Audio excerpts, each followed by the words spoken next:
ஒவ்வொரு மாணவனும் தங்கள் பள்ளிக்கு அருகில் இருக்கக்கூடிய கடைகளில் போதைப்பொருள் பேண்ட் ப்ராடக்ட்ஸ் விற்றாலோ, தன்னுடைய பள்ளியில் படிக்கும் மாணவர்கள் மாணவியர்கள் அந்த போதைப் பொருளை பயன்படுத்தினாலோ, நீங்கள் தெரிவிக்கும் தகவல் முதல் விஷயம் என்னன்னா, உங்களுடைய ஐடென்டிட்டி கண்காணிக்கப்படும். யார் அந்த தகவல் கொடுத்தாங்க அப்படிங்கிறது யாருக்குமே தெரியாது.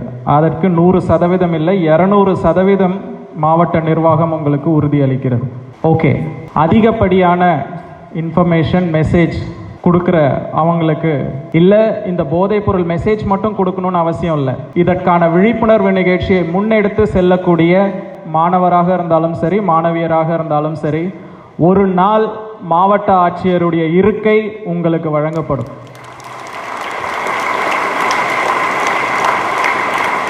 மாவட்ட ஆட்சியர் உங்களுக்கு கீழ் வேலை பார்ப்பார், உங்கள் சொல்லுக்கு கட்டுப்படுவார்.